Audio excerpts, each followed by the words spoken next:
I was standing at my kitchen sink, rinsing a cutting board, when my son texted me a picture of a Christmas menu. It was nothing fancy, just a screenshot from some recipe site. Turkey, mashed potatoes, a pie. The kind of thing families pass around without thinking. I dried my hands, smiled to myself, and typed back, "I can bring my turkey this year, the one with the sage stuffing." A few minutes later, he called. His voice sounded careful, like he'd already decided how the conversation was going to go. "Dad," he said, "I need to talk to you about Christmas." I leaned my hip against the counter and looked out the window. The sun was low and the neighbor's inflatable snowman was slowly tilting to one side, like it had given up. "Okay," I said. "What's up?" There was a short pause. I could hear someone moving in the background at his house, a cabinet closing, a faucet running, normal sounds. Then he said it. "You won't be coming here on Christmas Day." He didn't say it harshly. He said it like he was reading an update from work, like it was a scheduling conflict. I didn't raise my voice. I didn't argue. I just stayed quiet for a second, long enough to make sure I'd heard him correctly. "What do you mean I won't be coming?" I asked. He exhaled, and I could almost picture him looking down at the floor the way he used to when he was a teenager and he'd broken something. "Claire's parents are coming," he said. "And they'd rather it just be us." Rather. That word landed heavier than the rest. I looked around my kitchen, at the old stove that needed a new igniter, at the paint on the cabinets that I'd been meaning to redo for years. I'd been putting things off. Not because I didn't care, but because there always seemed to be something more urgent. Usually, something at their house. I said evenly, "So I'm not welcome because her parents are visiting." "It's not like that," he said quickly. "It's just easier." "Easier for who?" He didn't answer right away. The silence told me more than his words ever did. "I can come another day," I said. "Christmas Eve, the weekend after. Whatever works." "That might be better," he said, and his relief was obvious, like he'd been hoping I'd make it simple for him. I felt something shift in my chest, not anger, not yet, more like a quiet clarity, the kind that comes when you finally stop pretending you don't understand what's happening. I said, "Where am I supposed to go on Christmas?" He hesitated. "Maybe Aunt Linda's? Or—" "It's fine," I said, cutting him off gently. Because what was the point of pushing? He was already halfway out the door emotionally. He'd just decided to leave it slightly open so he could still call himself a good son.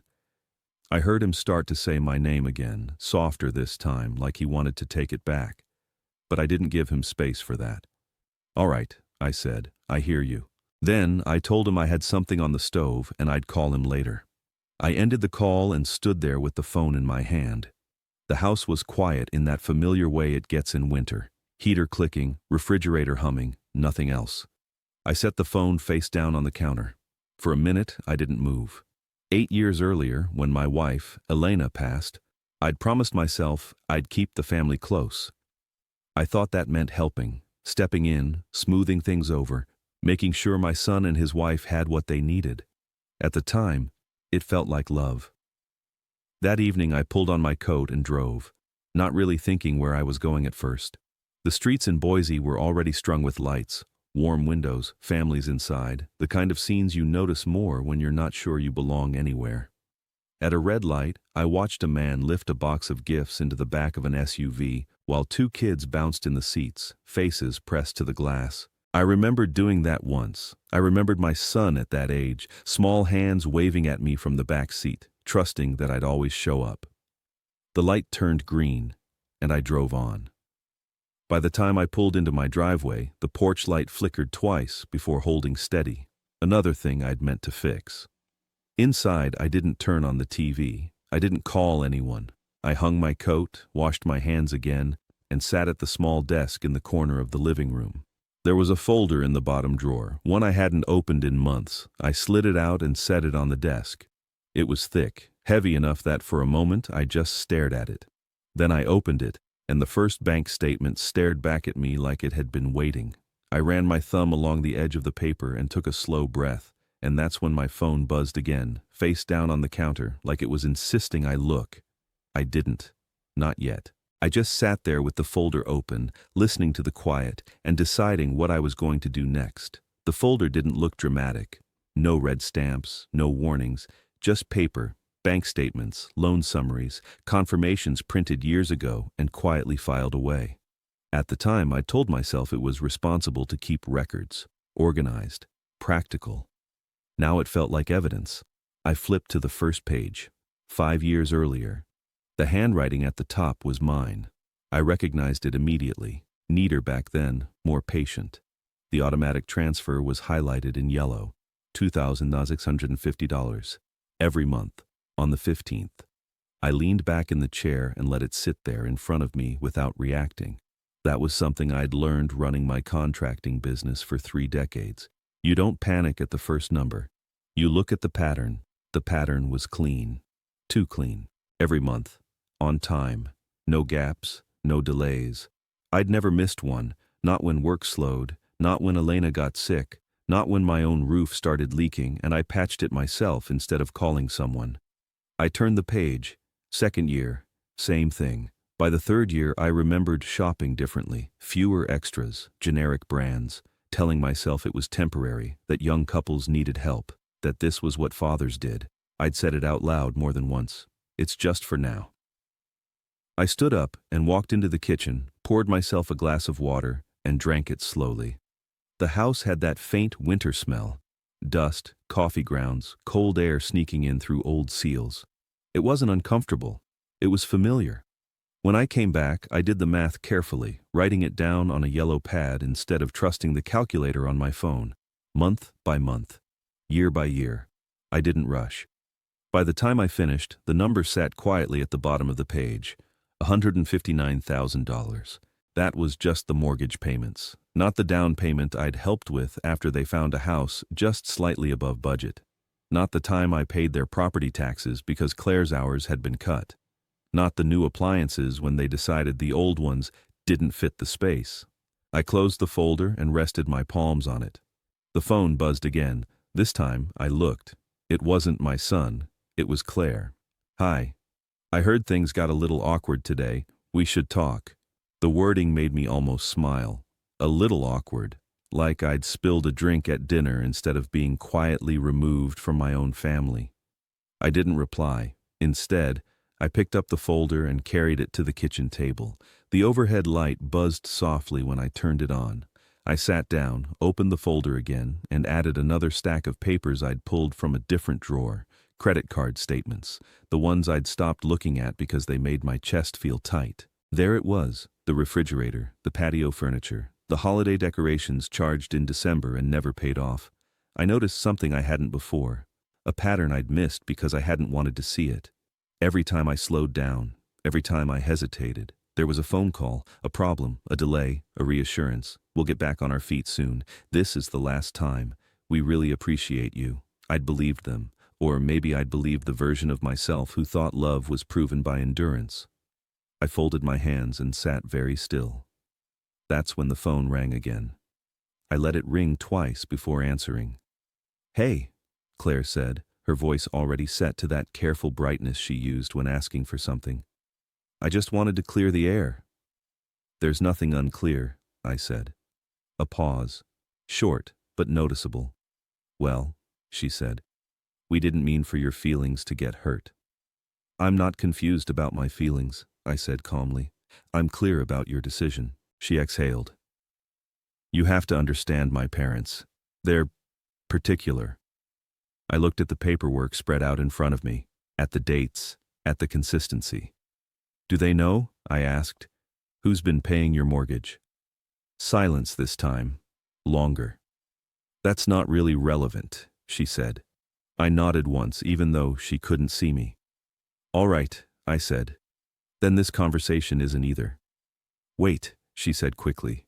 "You don't have to be like this." "Like what?" "So cold." I glanced around my kitchen, the same kitchen I'd eaten alone in for years while sending money elsewhere. "I'm not being cold," I said. "I'm being accurate." She didn't respond right away. When she did, her tone had changed. Firmer. "We'll talk later," she said, "when things calm down." "Sure," I said. I ended the call and placed the phone face down again. Then I gathered the papers into neat stacks and slid them back into the folder, except for one document. The authorization form for the automatic transfer. I left that one out.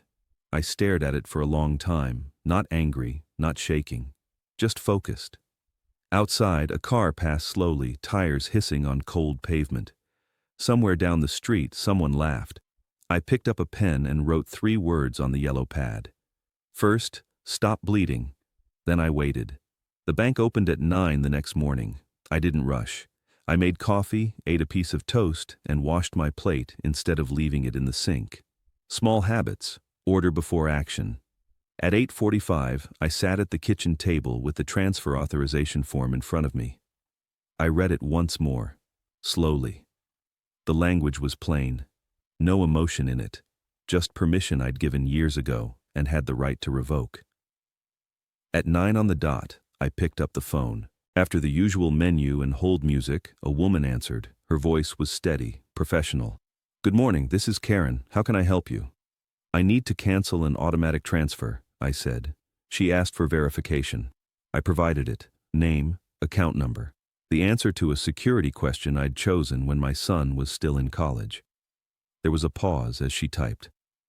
"I see the transfer," she said. "Monthly, 15 of each month. You've had it set up for quite a while." "Yes," I said. "I want it stopped, effective immediately." Another pause. Then, "All right, that's done." No lecture, no judgment. Just a soft click of keys and the sound of something ending. "Is there anything else I can help you with today?" she asked. "No," I said, and meant it. When I hung up, the house felt different. Not louder, not brighter, just quieter in a new way. Like a machine in the background had finally been turned off. I sat there for a moment, hands resting on the table, and noticed my shoulders drop. I hadn't realized how high they'd been. The phone buzzed less than 10 minutes later. "Claire." I didn't answer. Another buzz, then another. I picked up the phone, turned it off completely, and slid it into the drawer by the sink. The drawer closed with a soft, final sound. Then I stood up and opened the folder again, not to check numbers this time, but to put things back where they belonged. Statements aligned, receipts squared. The transfer form went back in, marked in pen, canceled. I carried the folder to the fireplace. It hadn't been used yet this season, but I laid the papers inside carefully, struck a match, and watched the edges curl. There was no rush. Paper burns at its own pace. I poured myself a small glass of whiskey. Not a celebration, just something warm.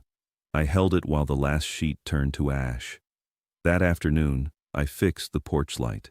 It took 20 minutes and a new bulb. Something I'd postponed for months without realizing why. When I flipped the switch and it stayed on, steady and bright, I stood there a second longer than necessary. At 6 that evening, the phone came back on. 7 missed calls. 1 voicemail. My son's voice sounded strained. "Dad, we need to talk. Claire says there's been some kind of mistake with the bank." I didn't call him back. Instead, I wrote down what came next. Step 1, money. Done. Step 2, silence. That night, I slept deeply. No running numbers in my head. No mental budgeting. No wondering how I'd stretch things another month. In the morning, there was an email waiting. Not from my son, from Claire. "My parents arrive tomorrow. We need you to pick them up from the airport at 2. I read it once, then I read it again. The tone wasn't a request, it was an assumption. I folded the paper I'd printed it on and set it beside my coffee mug. Outside, the day was clear and cold. A good day for staying exactly where you were. I didn't reply. I just looked at the clock on the wall and let the minutes move forward on their own. At 1:45, I was home. Not stuck in traffic, not circling an airport terminal. Home.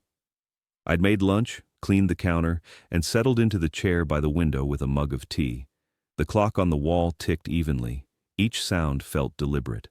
At 2 o'clock, my phone buzzed in the drawer. I didn't move. 2:10. Another buzz. 2:18. A call. I let all of it pass. Silence wasn't avoidance. It was a choice. By 2:40, the buzzing turned persistent. I opened the drawer, checked the screen, and set the phone face down again without reading the messages. Whatever they needed to say could wait, or not be said at all. At 3, I turned the phone back on. There were missed calls from Claire, from an unknown number, then another unknown number. I poured fresh tea. At 3:30, there was a knock, not a polite one, firm, repetitive, the kind that assumes compliance. I stood, walked to the door, and looked through the peephole. 3 people stood on my porch. Claire, a tall man in a long coat, a woman with her arms folded tight against her chest. I opened the door. Claire spoke first. "What is wrong with you?" I stepped back slightly but didn't invite them in. "You didn't show up," the man said, voice sharp. "We waited nearly 3 hours." "I didn't agree to pick you up," I said. Claire scoffed. "Don't do this. You embarrassed us." I nodded once. "That wasn't my intention." The woman's eyes narrowed.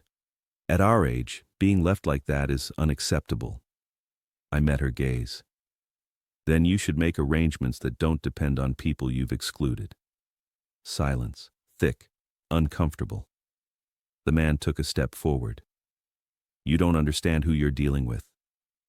"I understand perfectly," I said. "This is my house, and this conversation is over." Claire's face flushed. "You can't just—" "I can," I said. "And I am." I held the door open. They hesitated, then left. I closed the door, locked it, and returned to my chair. That evening, I read. Slept early. The night passed without interruption. 3 days later, my name was in the local paper.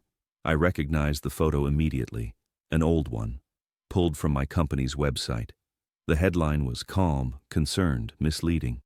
I read the article once, then again. The story described an elderly couple stranded at the airport. Winter weather. A family member who failed to appear. Subtle suggestions about instability. No mention of the Christmas exclusion. No mention of 5 years of financial support. No mention of demands. Just a clean narrative. I folded the paper and set it on the table. This was the shift. Not emotional, strategic. I opened my laptop and began documenting. Step 1, timeline. Step 2, proof. Step 3, witnesses, bank statements, transfer logs, credit card records, dates, amounts, screenshots of messages. I didn't rush. Accuracy mattered more than speed. By midnight, the folder was thicker than before. Not chaos. Order. I looked at the calendar. December 24th. Claire was hosting dinner. I knew that because she'd posted it publicly. Photos, smiles, invitations. I closed the folder and set it by the door. Then I turned off the lights and went to bed. Tomorrow would be quiet. Tomorrow would be precise. And then I would knock. Christmas Eve was gray and still, the kind of morning where sound carries farther than usual. I dressed carefully, not formally, just clean and deliberate. Jacket pressed, shoes polished. I packed the folder and drove across town without the radio on. Their house sat bright against the overcast sky. Lights in every window, cars lined the street. People were already inside, coats draped over chairs, voices layered together in that warm, pre-dinner rhythm. The front door was unlocked. I stepped in and paused long enough to wipe my shoes. Old habit. Then I followed the sound of conversation into the dining room. 12 people sat around the table, glasses half full, plates already served. Claire froze when she saw me. My son's face went pale. The couple from the airport stopped mid-sentence. No one raised their voice. No one needed to. "Good evening," I said, and set the folder on the sideboard. "I won't stay long." Claire recovered first. "You need to leave. This isn't appropriate." "I agree," I said. "This should have been handled earlier." I opened the folder. Paper makes a specific sound when it's set down one sheet at a time. Quiet. Final. I placed a packet in front of each guest. "These are copies," I said. "You can look or not. That's up to you." A woman near the end of the table adjusted her glasses and glanced down. Then she looked again, slower. "What is this?" someone asked. 5 years of payments," I said. "Mortgage, taxes, repairs, documented." My son stood halfway. "Dad, I'm not here to argue," I said. "I'm here to clarify." I placed the newspaper article on the table last. You may have read this, I continued. It leaves out some context. The room shifted. Forks lowered, pages turned. A man near the center frowned at a highlighted line, then checked the number beside it. That's monthly, he said quietly. Yes, I replied. The woman from the airport spoke sharply. This is a misunderstanding. No, I said. It's an omission. Someone else asked, why would this not be mentioned? I didn't answer. I didn't need to. Claire tried to speak. The words didn't land. My son looked at the papers like they might rearrange themselves if he stared long enough. I closed the folder. I won't be joining you for dinner, I said. I wasn't invited. No one contradicted me. I wanted you to have accurate information, I added. That's all. I adjusted my jacket. As I walked out, conversation started again, but not the way it had been before. Lower, careful, questions without easy answers. I closed the door behind me and stood on the porch for a moment, breathing in the cold air. Inside, something was unraveling. I drove home slowly, parked, and sat in the car until the engine ticked as it cooled. When I went inside, I poured tea, set the mug on the table, and waited. The phone rang once, then again. I let it ring. The letter arrived in March, folded once, sent certified. I signed for it without asking what it was. The envelope was heavy in that way. Official mail tends to be firm, confident, uninterested in feelings. Inside was a notice of default, 3 missed mortgage payments, a deadline, language that didn't threaten, didn't explain, just stated what would happen next if nothing changed. I placed it on the counter and finished making coffee. By then, the calls had been coming for weeks. My son first, then Claire, then numbers I didn't recognize. I let them ring. Silence had become part of the process. He came by on a Thursday evening, no announcement, just a knock that sounded unsure. I opened the door and stepped aside. He looked different, older, not in years but in posture, like someone who'd finally realized the ground underneath him wasn't fixed. We sat at the table. I offered coffee. He declined. I didn't know, he said after a while. About the article, about how far they went. I nodded. I know. They told me after Christmas, when it was already out there. He rubbed his hands together. Dad, we're in trouble. I'm aware. The words hung between us. He didn't argue. We can't cover the payments, he said. Not without help. I waited. Let him finish the thought himself. He didn't. I added it up, he said instead. Everything you gave us. I told him the number. He didn't correct me. I should have stopped it, he said. Years ago. Yes, I said. You should have. He looked up at me then, really looked. I don't expect you to fix this, he said. I want to understand where we stand. I leaned back in my chair. This is where we stand, I said. I'm not funding a life where I'm treated as optional. I'm not paying to be excluded. He nodded slowly. And us? He asked. That depends on what you do next, I said. Not what you ask for. We sat in silence. Not hostile, just honest. When he left, I locked the door and stood there a moment longer than necessary. The next morning, I organized the garage, threw out what I didn't need, fixed what I kept. In April, the house went on the market. I didn't drive by, I didn't check listings. It wasn't mine anymore, not emotionally. What I had now was quieter, smaller, cleaner, and enough. By late spring, my routines had settled into something steady. I woke up early, made coffee the same way every morning, opened the windows when the air was cool enough to matter. On Sundays, I drove across town to my sister's place and ate dinner at a table where no one checked their phone or measured their words. No one asked me for anything. That was the biggest change. One afternoon, I stood in the backyard with a pair of gloves on, pulling weeds along the fence line. Slow work, repetitive, the kind of thing that gives your thoughts room to move without getting tangled. I thought about how long I'd confused endurance with loyalty, How I'd mistaken silence for peace. None of that felt heavy anymore.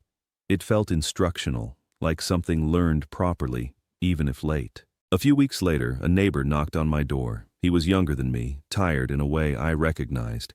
He asked if I knew a good accountant, someone fair, someone patient. I gave him a name. As he walked away, I noticed the same look I'd probably worn for years, someone holding things together by giving more than they should. I finished my yard work, washed my hands, and went inside. That evening, I poured tea, sat at the table, and sorted mail without rushing. Bills were paid. The calendar was mostly empty, exactly how I wanted it. Before bed, I checked my phone. A message from my sister. Dinner next Sunday. No rush. Come when you want. I smiled and set the phone down. If you stayed with me through this story, thank you. If you found something familiar in it, you're not alone. Please like and subscribe if these stories resonate with you, and let me know in the comments which city you're listening from and what time it is where you are right now. I read them more than you think. 2 more stories are waiting for you on screen, ones many people come back to again and again. Take care of yourself.